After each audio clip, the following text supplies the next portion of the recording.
Hello there, friends and loved ones. Adam Cleary from FourFourTwo here, and it will not have escaped your attention that Everton have been hit, slapped, knocked around the head with a 10-point deduction. And that's terrible. Now, understandably, Everton fans are fearing the worst. A lot of pundits are now tipping them for relegation. But if that is an opinion you hold, then allow me to just sit you down this afternoon, or whenever you're watching this video, and tell you that no, Everton have something that no panel can ever take away from them, and that is Sean Dyche. And if you look at how they are playing under him and you look at all the underlying numbers, Everton, honestly, are going to be fine. Alright, so how do they play? Well, Sean Dyche has set them up in a very Sean Dyche way, and that is this 4-4-1-1. Now, if you are an Everton fan, you might be looking at this thinking, doesn't look quite right to me, because I've certainly never seen them spread across this much of the pitch, and that's because actually he has them set up like this. Ta-da! As we touched on in the recent Brighton video, Everton should have beaten Brighton because they did this really effective, really disciplined, really well-organised low block. And after the last two seasons where they were one of the softest touches in the entire Premier League, this just ability to contract the space, to stop other teams playing, to make things really, really hard for the attacking side has led to them having the second lowest number of open play goals conceded this season. They've only conceded from open play 8 times. Oh, is that good?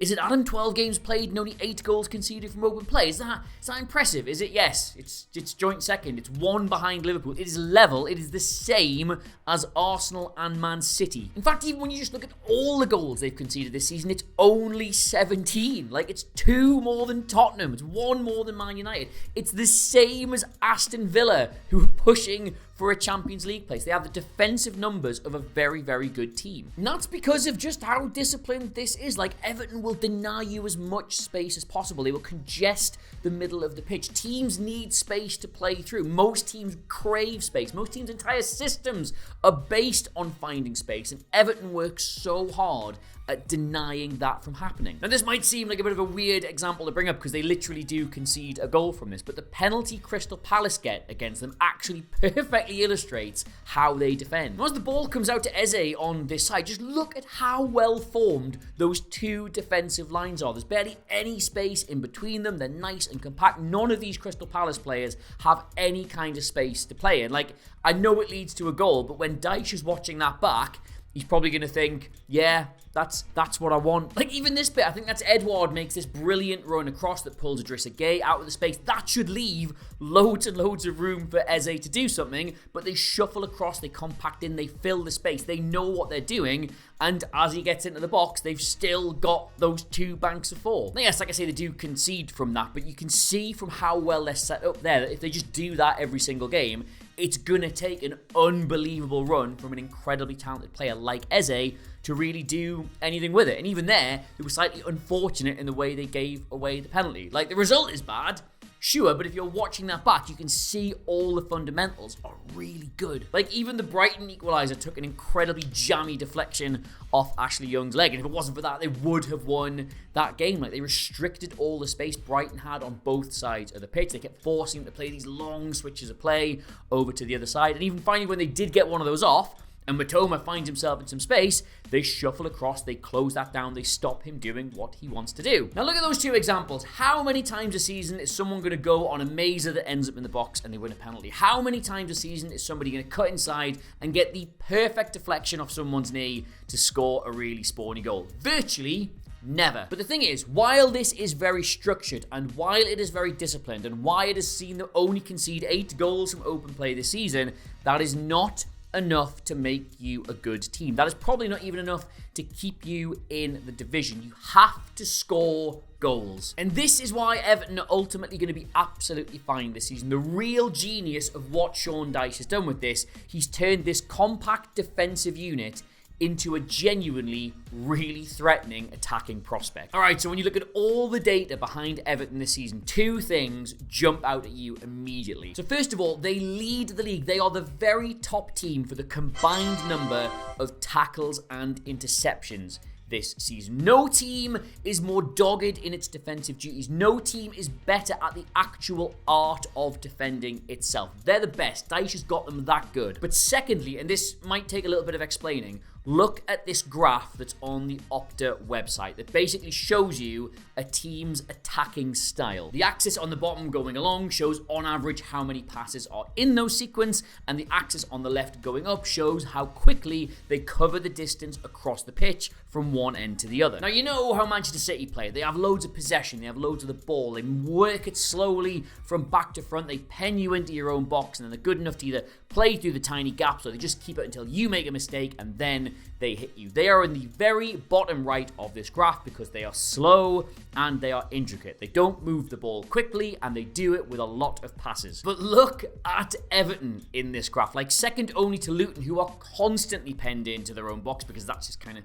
the level disparity they have in the Premier League. Everton are choosing to stay as compact, to stay as deep, and then when they do get the ball, launch upfield as quickly and directly as they possibly can. It's pure counter-attacking football. Now, if you're not an Everton fan, you're like, are they really a counter-attacking team? Think back to last season's 5-1 against Brighton. You remember that result. Everyone remembers that result. That was like 5 brilliantly explosive counter-attacking goals. They sat deep, and then when they finally got the ball, they launched up the other end of the pitch and scored pretty much every chance they got. And it's where they're getting so many of their goals from this season. Like, it doesn't matter where they win the ball back, whether it's in the defensive third, the middle third, they're dogged, they are hounding the ball everywhere, but when they do, the first pass is forward, it's to one of the wide players, it's to Decore, it's designed to get the ball into a dangerous area before the opposition can try and reset, and then do something with it, and they're getting better and better at doing something with it. But while it's easy to sort of go, oh, Calvert-Lewin's back, so they're going to score more goals, it's actually 2 other players in this system who are equally, if not more, important. And the first one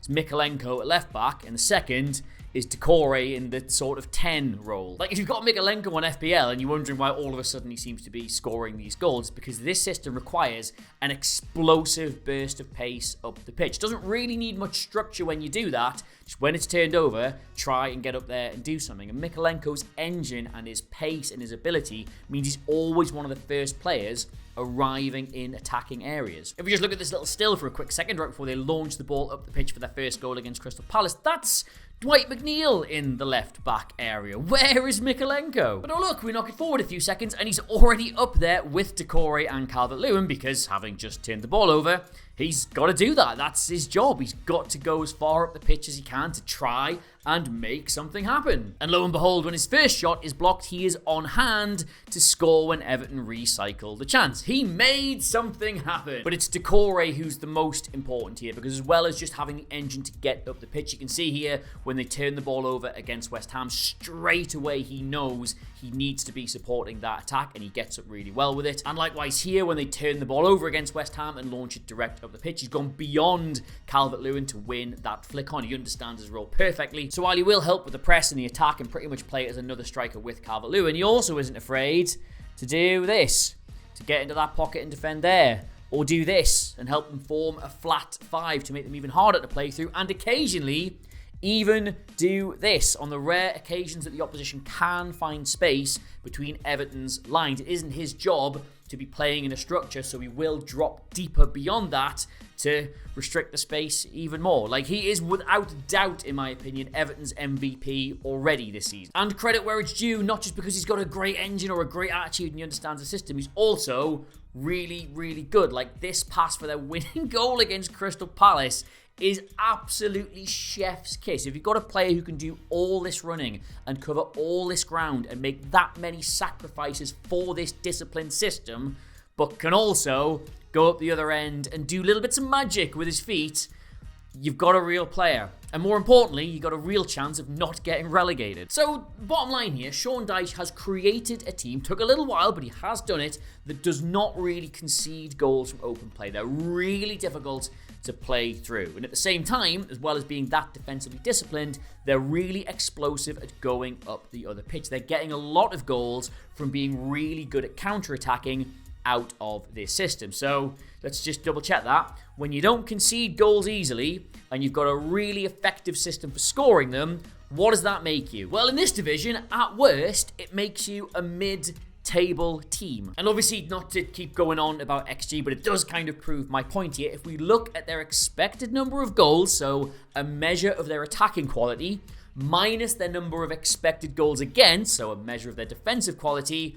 they come out smack bang in the middle of the Premier League. Ergo, all they need to do to not get relegated this season is just what they're already doing. They're playing absolutely fine. They're playing better than the majority of teams in the bottom half of the league, never mind the teams who were previously in the relegation zone. Like, for God's sake, they're 2 points behind Luton, who are in 17th on 6 points. They could conceivably be out of trouble and forgetting about all this unpleasantness in, like, a week. So if you are one of those Everton fans that's now fearing the worst, or you are one of those pundits that's tipping them to go down because it'll just have a really destabilizing effect, like how can you play your football when all this is going on, yada yada yada, bollocks. Everton are good this year. Well, they're not good, but Everton are fine this year. They're solid, they're dependable, they're not going to have as miserable a time as they have been having. They will be moving into that stadium of theirs, barring any further points deductions, as a Premier League team.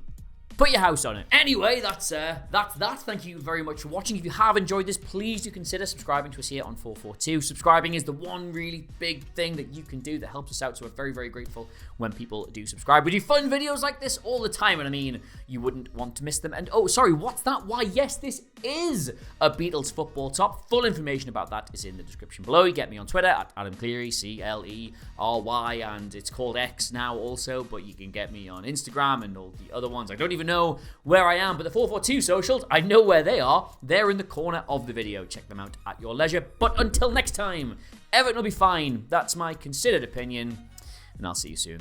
Bye.